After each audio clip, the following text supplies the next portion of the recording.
কিছু বলতে চাই। না বাবা, তুমি ঠিক আছো তো? বাবা, আমি একদমই ঠিক নেই। আচ্ছা বাবা, তোমার যদি কোনো সমস্যা হয়ে থাকে তুমি আমাকে বলো, আমি এখনই বাড়িতে চলে আসতেছি। না না বাবা, আমি একদমই ঠিক আছি। তুমি আমার জন্য কোনো টেনশন করো না।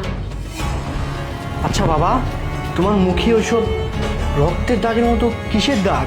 বাবা, এই যে এখানে একটু পড়ে গিয়ে ব্যথা লাগছিল। ও আচ্ছা। আচ্ছা তোমার মা কোথায়? আম্মু আম্মু আমার সাথেই আছে। তোমার মা মনে হয় তোমার ঠিক মতো খেয়াল রাখে না, তাই না? বাবা, আম্মু না তোমাকে ঠকাচ্ছে? হ্যাঁ, আমি তো এইখানেই আছি, তুমি বলো। বাবা বাবা, মা তোমাকে ঠকাচ্ছে, আমাকে মারছে। একদম চুপ, একটা কথা বলবে না। মা আমার লাগছে। তো চুপ, এসে তুই বেড়ে গেছিস তাই না? তুই তোর বাবাকে সবকিছু বলে দিবি। তুই বাঁচলে তো তোর বাবাকে সবকিছু বলবি।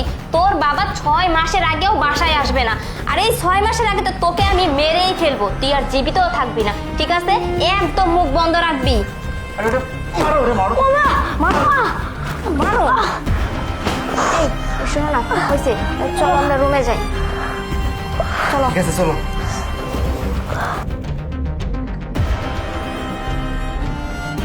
শোনো নেবা, তোমার ছেলেটা অনেক অসুবিধা করতেছে, ঠিক আছে?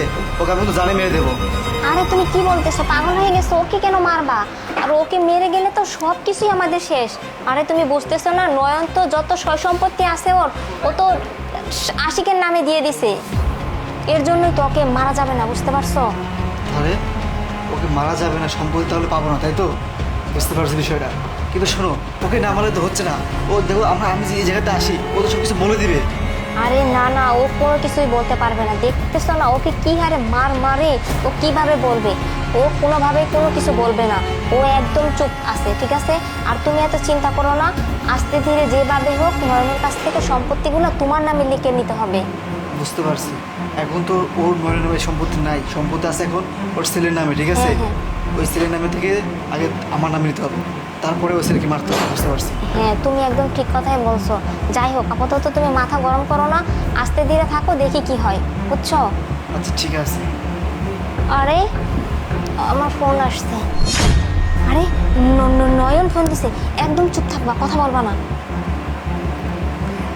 হ্যাঁ নয়ন, বলো। কি? তুমি চলে আসছো? দরজার সামনে দাঁড়িয়ে আছো? ও আচ্ছা ঠিক আছে, তুমি দাঁড়াও, আমি এখনই দরজা খুলতেছি। আচ্ছা। আরে এই সময় নয়ন কি করে আসলো? আরে সেটাই তো বুঝতে পারতেছি না, ও চলে আসছে।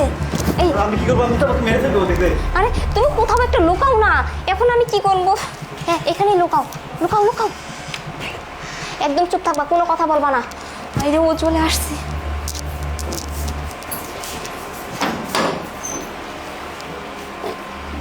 নয়ন, তুমি চলে আসছো? সারপ্রাইজ! কেমন আছো তুমি? এই তো খুব ভালো আছি। তুমি আসবে, আমাকে ফোন দিবা না?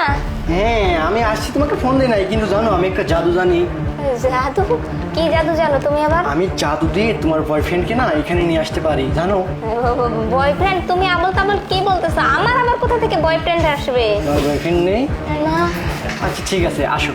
ও ছু মান্তার ছু, আসো তোমার দেখাচ্ছি তোমার বয়ফ্রেন্ড কোথায় আসে। এই তুমি কি পাগল হয়ে গেছো নাকি? কি আবল তাবল কথা বলতেছে সেই? আসো আসো, আমি দেখাচ্ছি, আসো। চিল্লাচিল্লি করার কিছু নেই, এই যে দেখো এখন বের হবে। সরো সরো সরো সরো। আরে এই এই যে বেরিয়ে আসছে। সরো সরো সরো, বেরো বেরো বেরো বেরো বেরো বেরো, বাইরে এসো, বাইরে। বাইরে আয়, বাইরে আয়, বাইরে আয়। এর ঘুর, আমাদের ঘুর ভিতরে। তুই আমার এই ছোট্ট ছেলেটাকে মেরে চেহারার কি অবস্থা করছিস? কিরে, তুই এই ছেলেটাকে বাড়িতে ডেকে নিয়ে এসে আমার এই ছোট্ট ছেলেটাকে মারতে মারতে এই অবস্থা করছিস, তাই না? তোর মতন কাল লাগেনি ডাইনি কোথায় আছে রে? আমি ওইখানে অফিসে বসে সব বুঝতে পারছি, আমি কিচ্ছু বুঝি না। সম্পত্তির লোভে এসব করিস না। তুমি কি বলতেছ? তুমি এসব কিভাবে জানলে? আমি কিভাবে জানলাম? ভিডিও কলে না আমি সব শুনতে পাইছি। এই ছেলেটা আমারই ছেলেকে বেল দিয়ে পিটাচ্ছিল, আর তুই ওই যে সাঁড়াশি দিয়ে আমার ছেলেটাকে শরীরের মধ্যে দাগ দিচ্ছিলি। তোর এত বড় সাহস, কাল নাগিনি ডাইনি কোথাকার! ডাইনি, কথাই আছে না, পর পরই হয়, পর কোনোদিন আপন হয়। তুই সেটার প্রমাণ দিলি আজকে। নয়ন বের হয়ে যা, বাড়ি থেকে বের হয়ে যা।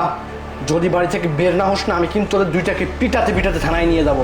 বের হ, বের হ, বের হ।